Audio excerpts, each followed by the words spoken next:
We are. We've been trying to get this book for quite some time, folks. And the man's a busy man. He's got a unbelievable schedule, and he has made time for us tonight. Here he is, ladies and gentlemen. Finally, on the bowling alley, Anthony Scaramucci. Anthony, how you doing tonight? I'm doing great, Kenny. I love the name, the bowling alley. Perfect. Appreciate it, though. You really came up with that about 15 years ago, didn't you? Yeah, I did. It was just kind of a off-the-hand joke that kind of lasted a lot longer than I thought it would. So. We started doing a show called Who's Slamming Who, and I was asked to come on because of our connection with the WWE, developing WWE talent, and we realized that no one was slamming anybody on the show. Everybody was kissing each other's butt, and everybody's nice to each other and everything. So when I came on, we kind of played by the rules, and then Chris came on, and he just ripped everybody. He's just hammering everybody. The Iron Sheik, John Cena's dad, Lanny Poffo, Randy Macho Man Savage, and we're just ripping everybody. And so the show took a whole new flavor, and Chris came up with the name of the Bowling Alley instead of the Kenny Bolin Show or whatever we were doing, the Star Maker Bowling Show or whatever. So that's how it became. And by the way, watched you on Big Brother. I binged watched it. What did you think of working not only with Tom Green, with, oh my God, Kato Kalin, and Eva Marie from the WWE, who was there for 6 years, and I don't know that she wrestled 3 matches, but what was your impressions of everybody?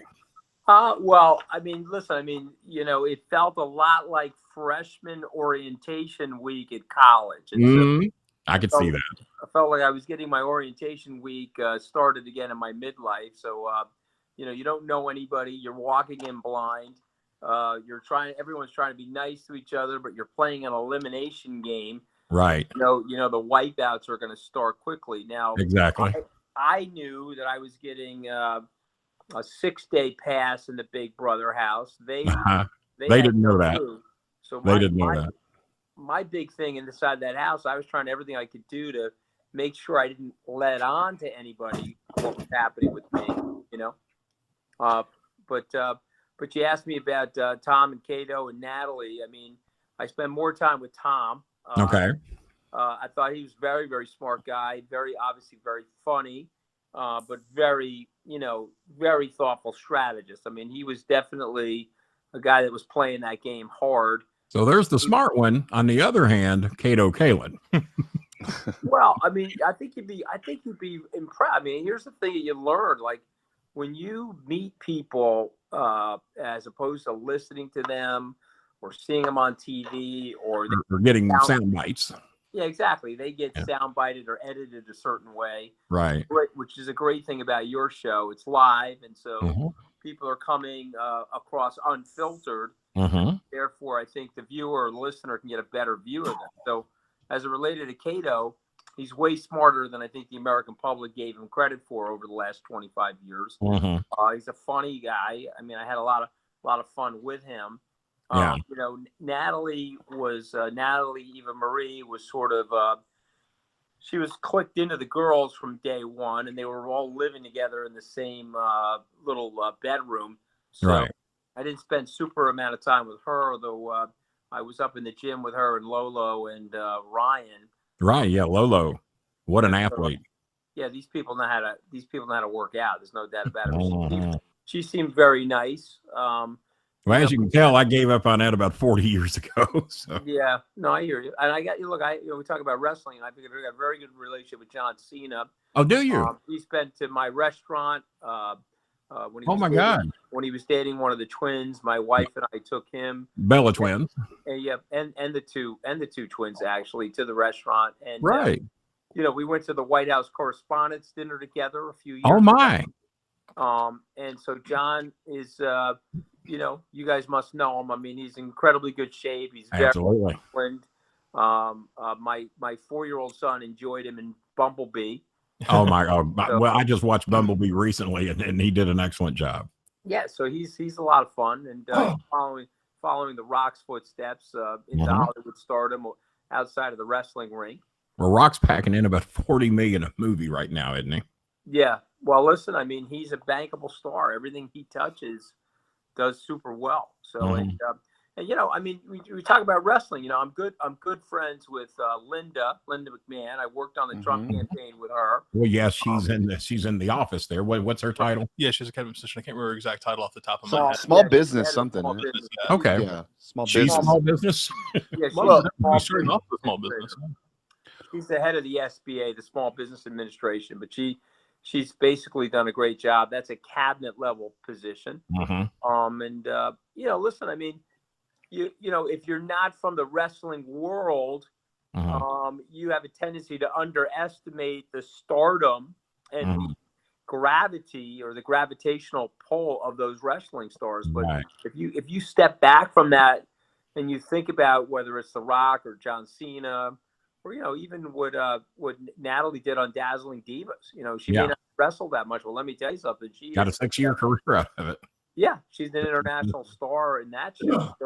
So these guys coming out of wrestling, it is a huge springboard into fame and into Hollywood. Well, my claim to fame, honestly, is John Cena. If I hadn't have managed and developed him here along with another star of mine, Rico Constantino.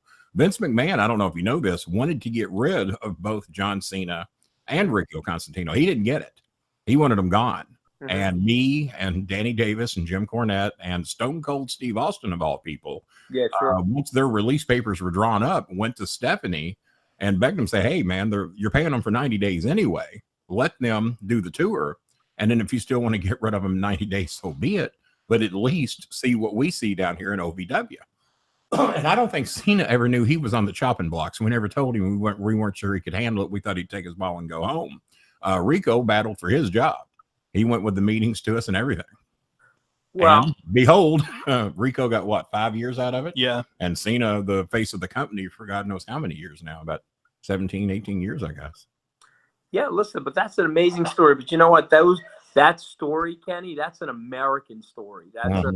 That's a story about the trial and tribulations in America and risk taking. You can go back to Sylvester Stallone. 7 Hollywood studios turned down Rocky.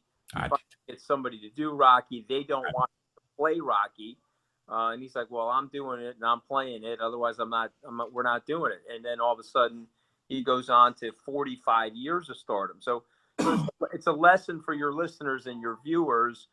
Stay in there. I got blown out of the seat. I got ejected from the White House.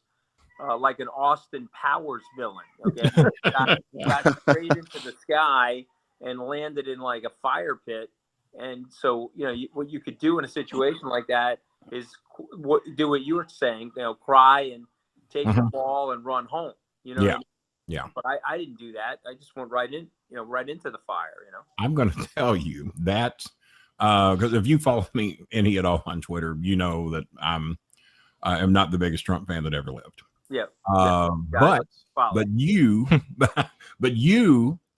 and I think my son will agree because he was excited once he found out you were going to do the show. He wasn't even sure you were the real guy. You were the only one out of that entire bunch that grabbed us.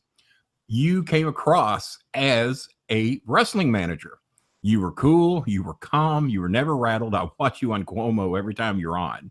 Yeah, you don't get rattled. Nothing they say rattles you. I mean, and I appreciate that, but I mean, just go back to that press conference. You had a situation where Sean Spicer had turned the lights off in the press room. The place was in total pandemonium and disarray. Right. And when I got to the press box, I took every question in that room for. You did? I watched that. I watched that one. 42 straight minutes. So to me, and I tell people this: if you're yourself, if you're playing yourself. Then you will find that you're the most comfortable in your own skin, and try not to play anybody else. I don't know if you know this or not. That's a wrestling rule. Yeah. Be yourself. Play yourself because that's the one you know the best. Amazing that works with you as well. Yeah, they've always said volume to 11 and be yourself. Yeah. Well, I didn't know that, but that makes sense to me, and I think it's a good rule for life because too many people are trying to play to an audience. They're trying to. Okay, let me think of what these people want to hear, and then they try to do that. I'm not picking on Secretary Clinton. I'm being observational. She would alter herself in different situations. You know, one minute she's a Cubs fan, the next minute she's a Yankees fan, and one minute she's for the TPP, the trade deal, right? Nation trade deal in Asia. The next minute she's against it. One minute she's for the war in Iraq. The next minute she's against it. At the end of the day, you know, it sends a message to people that the compass is spinning. You want the compass pointed at true north, and if people like it, great. And if they don't like it, you know, that's fine too. You know, you have